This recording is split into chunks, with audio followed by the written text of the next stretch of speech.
Hi everyone, welcome to the third edition of Edge Talks, and I'm your host Praveen Khangta. Elementary education in India is free and compulsory, yet nearly half of our children go to private schools in India. And these aren't the Delhi public schools of the world. These are what you would call low-cost schools, where 70% of students pay actually less than 1,000 rupees a month. They are expanding rapidly in rural areas and some of the poorer states like Rajasthan and Uttar Pradesh. Covid-19 has had a tremendous impact on school education, more so on the private schools, which depend on fees for their survival. Today, to talk about the private school sector in India and the impact COVID has had on them, I'm joined by my colleague Rahul Ahluwalia. Rahul is Associate Director, Governance at Central Scare Foundation, and he leads both the public and the private school governance in India. Prior to joining CSF, he was at Bill and Melinda Gates Foundation, and before that at Niti Aayog.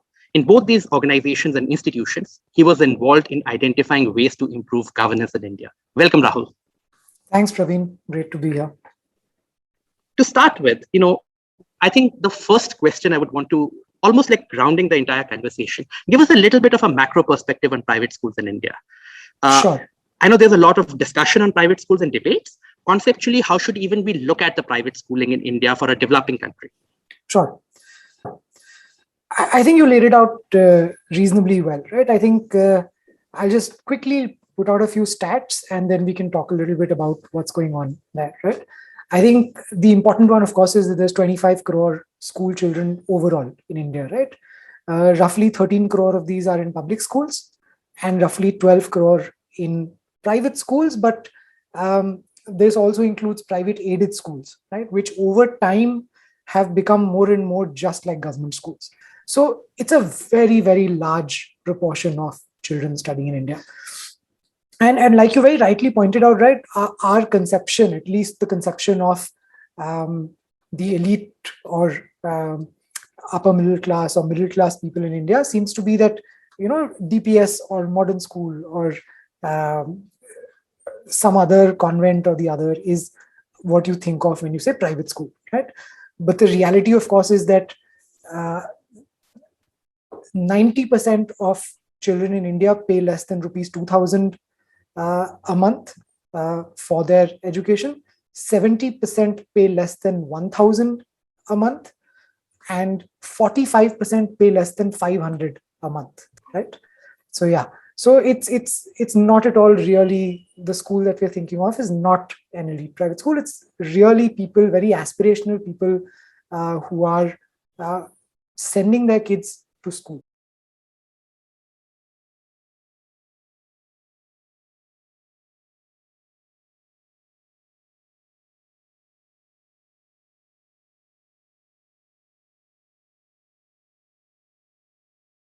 Okay, shifting gears a little bit now to COVID-19, right? We know that how COVID-19 has impacted school education, but more so private schools. We are getting anecdotal, data that private school enrollments are marginally decreasing. We know that some schools also have shut down because they were not financially viable. Teachers have been let go. There's a huge income shock that, let's say, the bottom 50% of India has suffered, and it is going to show on the education expenditure out of pocket that they are going to make. What is your prediction for medium term? Is the sector going to bounce back? Is there anything that could be done for the sector? So we had done a reasonably sized survey. I think we covered something like 300 to 400 schools.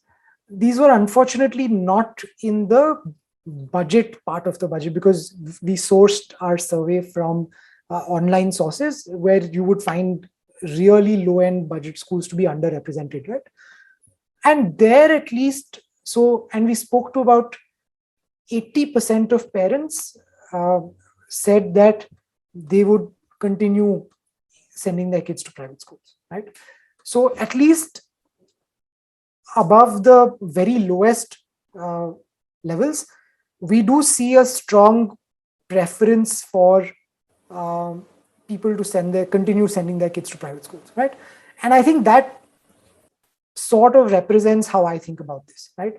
I think none of the drivers of this market have gone away in the medium term. There's been a huge income shock, as you suggested, both to parents who send their kids to private schools as well as private schools themselves, right? Yeah. So just from the income shock, there will be private schools that close down. And just from the income shock, there will be parents who move their kids out of private school, right?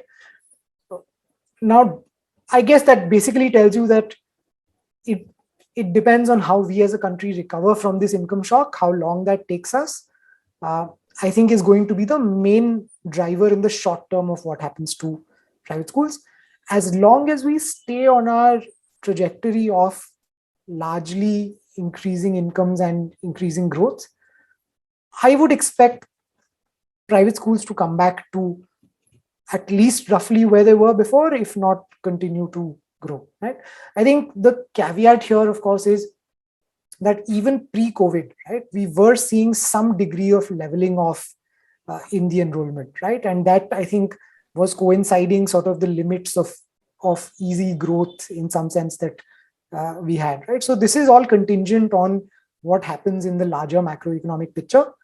But I don't see the drivers having changed significantly. As long as we get back onto that original path, I would expect things to shift back.